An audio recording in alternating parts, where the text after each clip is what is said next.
The spirit of unity at the 13th Festival of Pacific Arts and Culture continues on as thousands of delegates and festival attendees immerse themselves in all the unique cultural displays.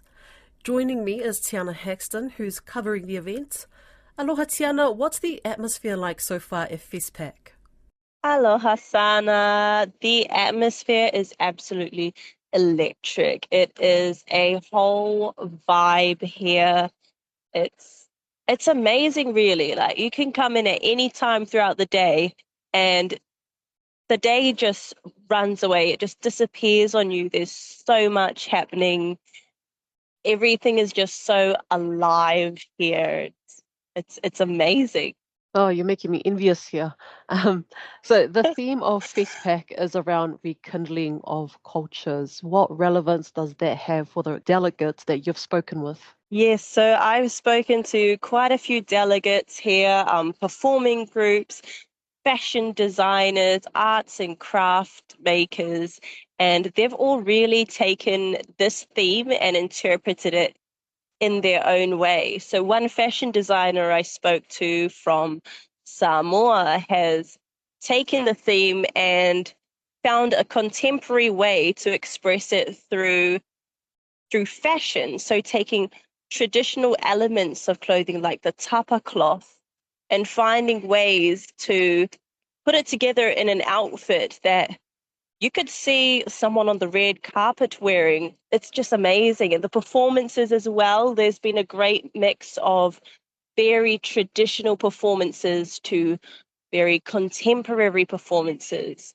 I spoke to one of the directors of the Fijian delegation that are here, and he said some really powerful things about how the contemporary way of portraying culture or finding contemporary ways to portray culture is going to be the future of how cultural practices survive for future generations. And I also understand that some of the delegates, they weren't even aware of other Pacific countries or cultures that are out there. How did that conversation come about?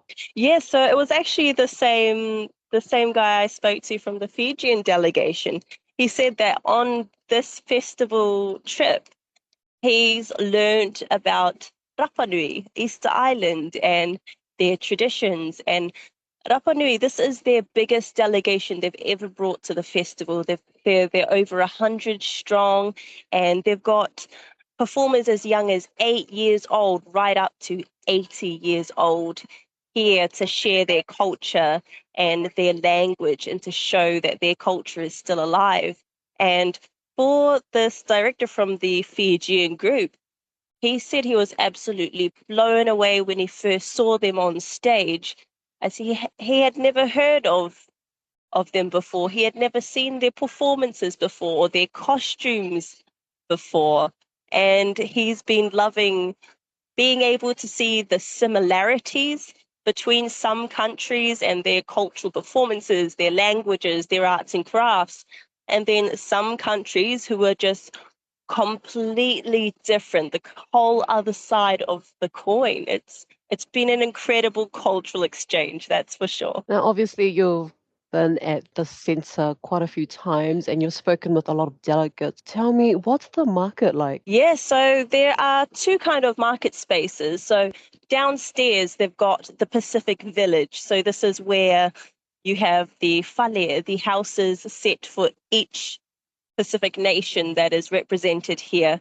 And in there, you've got your artisans making the crafts in front of you, and such a variety as well. You've got sculptures, paintings, traditional fans and earrings, the whole variety. So just staying on topic with the market, it's been rumored that vendors are charged with sky-high fees. What more could you tell us about that? Yeah, so I have asked around as well today with different vendors, and in the downstairs area, the Pacific Village area, they're saying there is a 40% fee that they are from selling their products at the moment. And so Some have had to take to increasing the prices on their products to be able to make it worthwhile, because they've all traveled such long distances to be here and showcase their wear.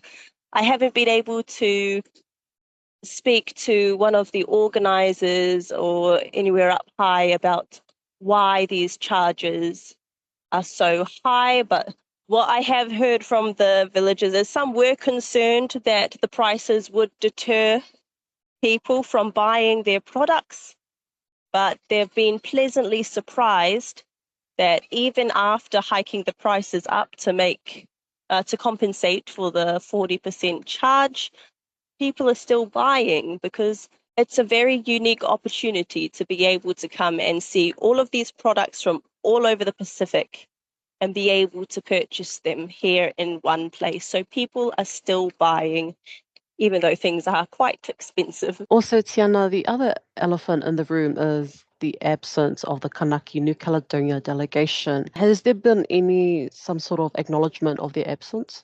Yes, there has. On the official opening night, they were mentioned, as well as West Papua and Vanuatu, who are also not here. But what has been very special that I've noticed here in the village space is New Caledonia's whale, their house is not empty. It's not lying there abandoned. The Fijian delegation, who is right next door to them, they've gone and they have a group sitting there in the area at all times. When I was speaking to some of the delegation today about why are they doing this, they're saying that that's how they're showing their support for the Indigenous of New Caledonia. It's Indigenous people showing support for their Indigenous brothers and sisters, saying they're not alone.